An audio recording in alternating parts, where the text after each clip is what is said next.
Salve, salve galera, tudo bem? Bom, estamos nós aqui para mais uma aula, né? Para pensando aí o segundo ano, a primeira aula dessa nova situação de quarentena, né? Então, nossos recursos lá não são tão grandes. Estou usando um software que chama Ocan, que ele é usado muito para games, né? E para fazer tutorial de games, e depois eu vou jogar esses vídeos gravados para a minha conta no YouTube, e da minha conta do YouTube vai sair o link para colocar no eDrive para que vocês possam assistir, ok? Então, o tema da nossa primeira aula, né, é imigração no Brasil. Então, nós partimos, né, a partir dessa nova situação, né, seguimos com a apostila, certo? Mas, né, vamos aí de um jeito diferente, que seria essa aula remota, ok? Então, nós ainda estamos na apostila 1, nós estamos em fase de conclusão, trabalhando então com o tema da imigração no Brasil. Essa aula ela vai trazer esse tema, de certa forma. Vamos abordar aí um pouco a história, vamos abordar um pouco o presente, né? E gostaria de agradecer aqui, dando os créditos para o site Nexo, porque muitas das imagens, dos dados que vocês vão observar nessa aula, essa videoaula aí, né, foram pegos nesse site, certo? A partir de um trabalho, de uma pesquisa que os jornalistas fizeram, ok? Então vamos lá. Pensando o cenário brasileiro, né, ou pensando a temática da imigração.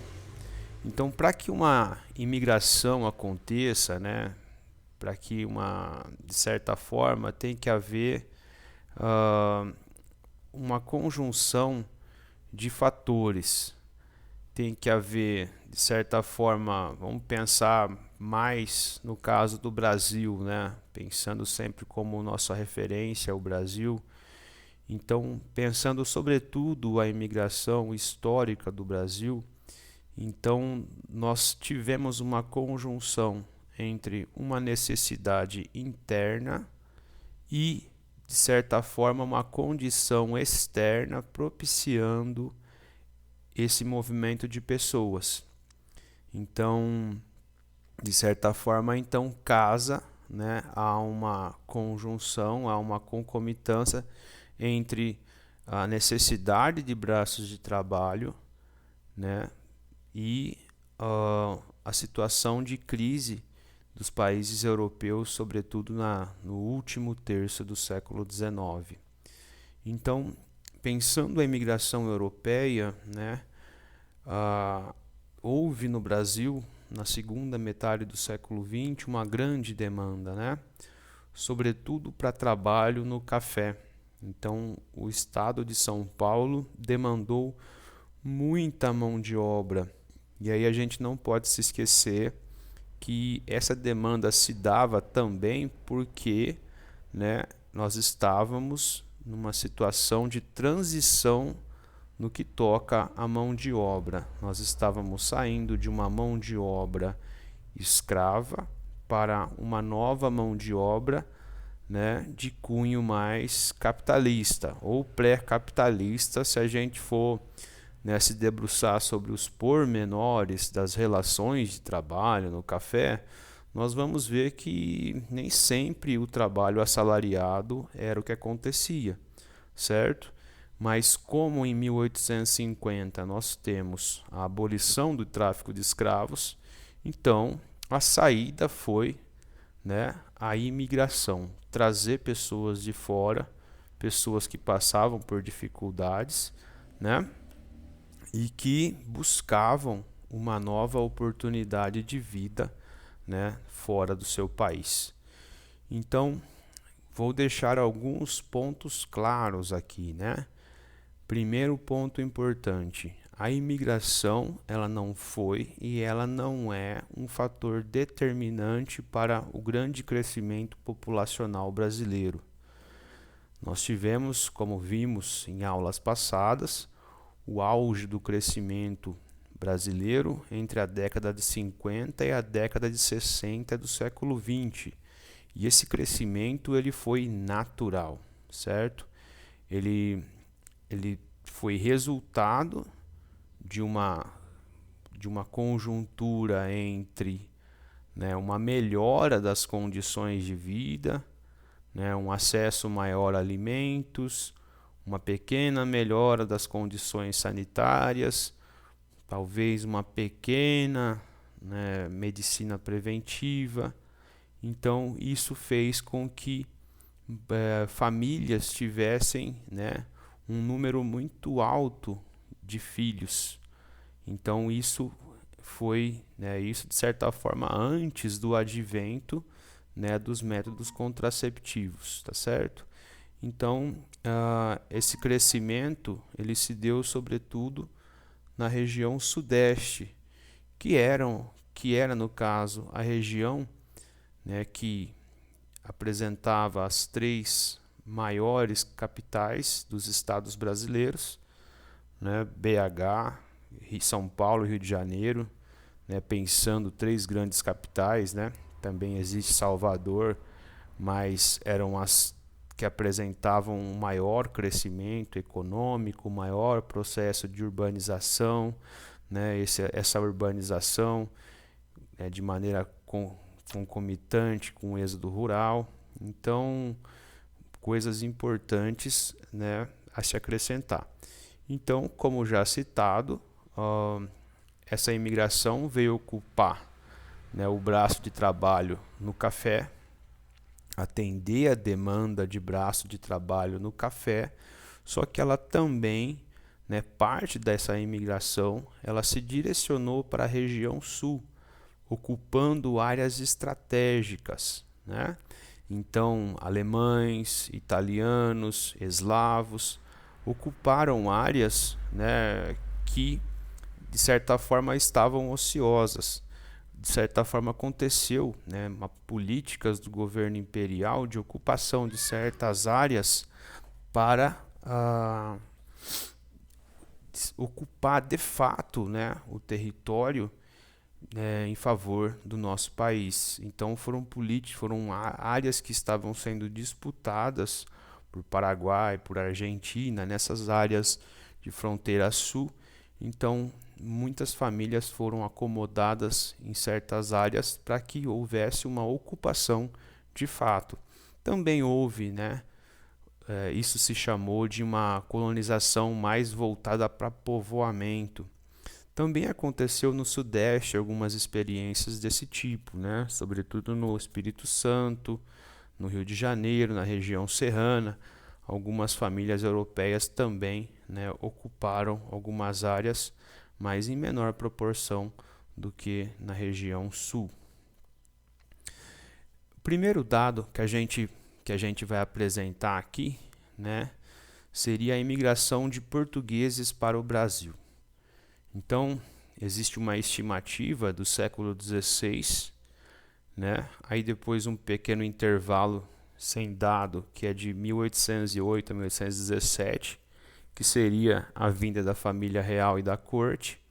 Então percebam que as duas grandes explosões de portugueses no Brasil aconteceram. A primeira no século XVIII, por conta do ciclo do ouro, da mineração, né? Uma estimativa de 600 mil portugueses vieram no século XVIII, em 60 anos, uma vez que 1760 foi o auge, né, da exploração do ouro, e depois de 1900 a 1930, né? Aí seria já um processo em que mais portugueses, boa parte desses portugueses nem estavam indo mais para o campo, alguns estavam indo já para as cidades, né? Então são dois recortes históricos importantes, né? Existe uma uma colônia muito grande de portugueses, tanto no Rio de Janeiro como em São Paulo. O segundo dado importante aí, né? Qual a nacionalidade dos imigrantes que chegaram ao Brasil? Então, nesse dado aí, nesse gráfico, nós temos representados portugueses, italianos, japoneses, alemães, turcos e árabes, né? Sempre lembrando que sírio-libaneses eram considerados turcos quando entraram no Brasil e outros. Então, veja que nos primeiros dois recortes, nós temos italianos, uma hegemonia de italianos, né? No final do século XIX e o começo do século XX. Então, o que explica isso é o trabalho, né, nos cafezais, um grande aporte de italianos que vieram ou por conta de políticas, né, subsídios do governo estadual de São Paulo, quando o Brasil se torna república, ou por conta mesmo de fazendeiros que pagavam os custos, né, desses italianos, e depois os italianos deveriam pagar para os fazendeiros, ok? Depois, né, temos aí a diminuição de italianos, mas percebam que um número sempre razoável até 1960 quase, né? E espanhóis, portugueses, japoneses, né? Existe um recorte bastante numeroso de japoneses também. Então, como nós estamos colocando ali embaixo, de 1870 a 1920, o grande afluxo foi de italianos. Assim como nós já falamos um pouquinho, né? O auge foi no século XIX e o início do século XX. Sempre tendo em conta o que explica, né, as razões. 1850 nós temos uma data marco, né? 1850, a lei Eusébio de Queiroz, que aboliu o tráfico de escravos. Então, nós temos essa lei sendo aplicada e, ao mesmo tempo, nós temos economicamente uma alta demanda pelo café, né? Por braços de trabalho do café. Então, novas áreas, novos cultivos de café estavam, né, ganhando espaço, principalmente no nosso estado, e havia a necessidade, né, de trabalhadores. Então, como eu disse a vocês, né, algumas levas de imigrantes foram subsidiadas pelo governo e outras né, de certa forma, por pessoas, por particulares que pagavam aí a vinda desses italianos, ok? O ponto de inflexão, né, o chamado turning point da imigração no Brasil, ele se deu em 1930. Então nós temos duas explicações para isso. A primeira, que vem já à cabeça de vocês, eu imagino, seja por conta da crise que havia explodido um ano antes, a crise de 29. Então, a crise de 29 gerou o crack da Bolsa de 29, gerou a maior crise do capitalismo até hoje, né? Não sabemos se essa situação que nós vamos, né, passar, no que nós estamos vivendo, pode gerar efeitos ainda piores, mas até então foi a pior crise. E essa crise, ela afetou o mundo todo, afetou o nosso principal produto, que era o café. O café é um produto sobremesa, então não há uma necessidade tão grande, não é um produto essencial. Sendo assim, né, a diminuição pela demanda de café foi muito alta. E isso fez com que nós mudássemos, né, a política econômica do nosso país. Então, a pessoa responsável por isso foi o senhor Getúlio Vargas, que tinha uma política econômica de cunho nacionalista, intervencionista, desenvolvimentista, né? Então, Vargas sabia que existia uma área do nosso país com mão de obra ociosa, então ele quis dar oportunidade para essas pessoas, principalmente o Nordeste, que sempre foi uma área mais densa, né?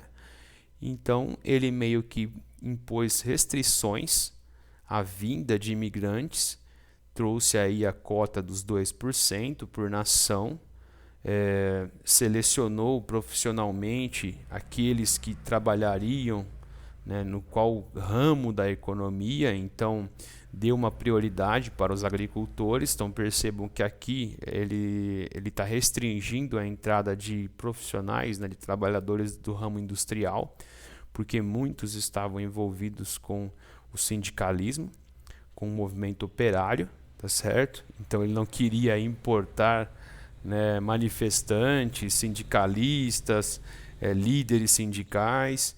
Então havia uma espécie de seleção doutrinária. Além do que também, né, óbvio que não iria importar trabalhadores de países em que graçavam epidemias. Então havia todo um monitoramento, né, do lugar que esses trabalhadores viriam, para que não houvesse um risco de um contágio, de uma epidemia também aqui no nosso país. O que a gente pode chamar atenção aqui? A gripe espanhola, né? A gripe espanhola, ela graçou aí nos últimos anos da década de 10 do século 20, foi também uma parte da década de 20 do século 20 e matou muitas pessoas. Ok? Então havia toda a preocupação do governo Vargas em não trazer pessoas contaminadas e que pudesse gerar um surto de epidemia no nosso país. Já pulando para os dias atuais, né, veja aqui, né, esse gráfico mostra para a gente a idade dos imigrantes quando chegaram ao Brasil. Percebam que a maior parte deles chegam com entre 17 e, no caso, 30 anos. 17 e 30 anos, né? Então, seria uma idade em que as pessoas estão aptas para trabalho, para trabalhar. Esse gráfico aqui mostra para gente a origem e destino dos que imigraram ao Brasil, das principais nacionalidades, segundo a Polícia Federal. Então veja que aqui estão a origem dos imigrantes e aqui está a região de destino. Então percebam que a maior, no caso aqui de 2000 a 2016, o maior número de imigrantes foi da Bolívia.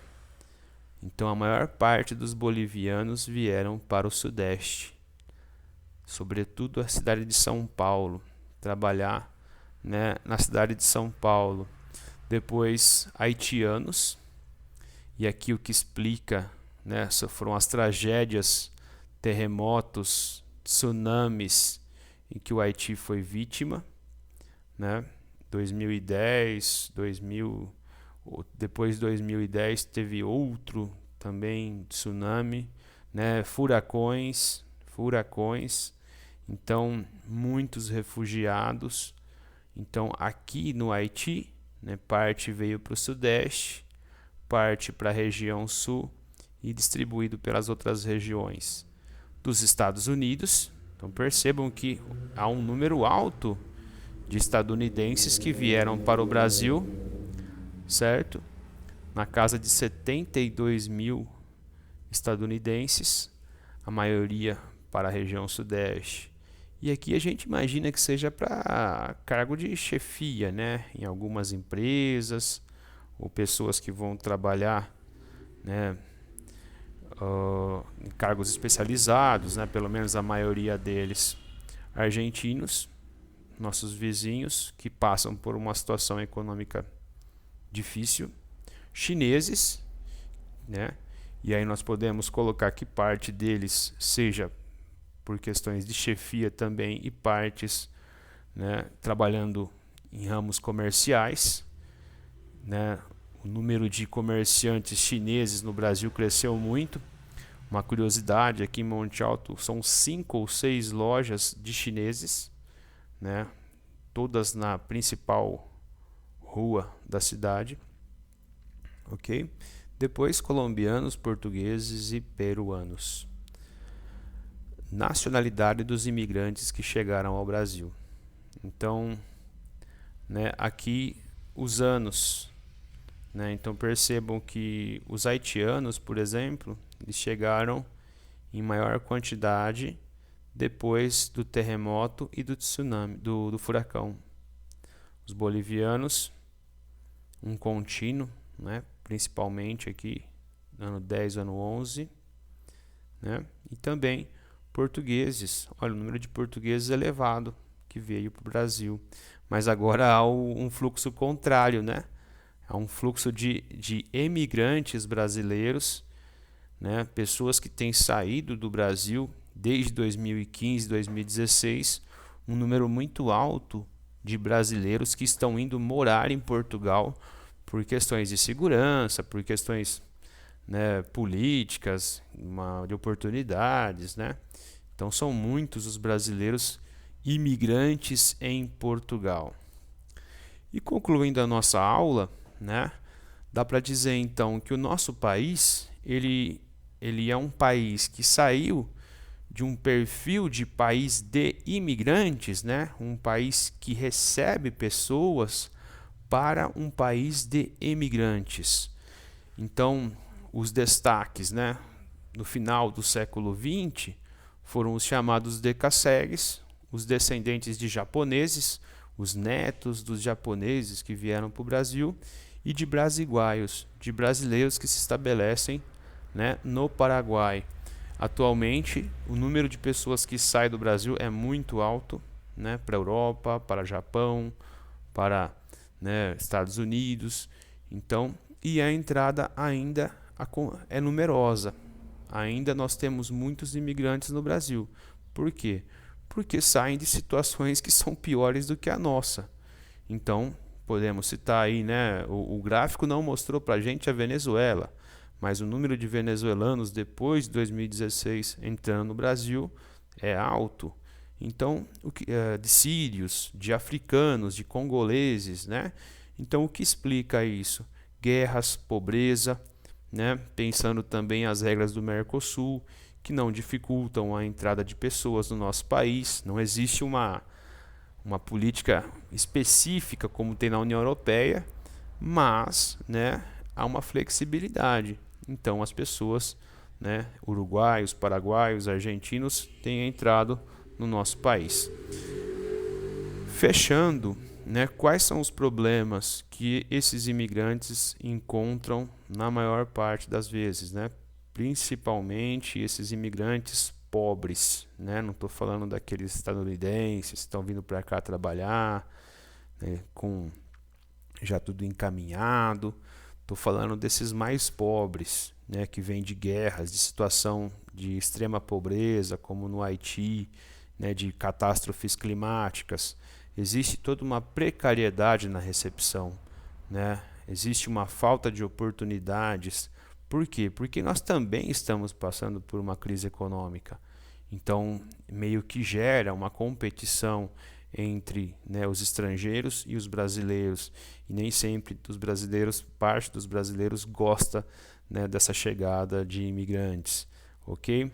Então, outra coisa bacana de chamar a atenção é que muitos desses imigrantes são explorados em trabalhos quase que beirando a escravidão, formas análogas de escravidão, como os bolivianos em São Paulo, que trabalham em oficinas, né, apertadas, clandestinas, né, indústrias têxteis, né, como se fossem oficinas clandestinas, trabalhando 15, 14 horas por dia, recebendo menos de um salário mínimo, trabalhando em condições insalubres.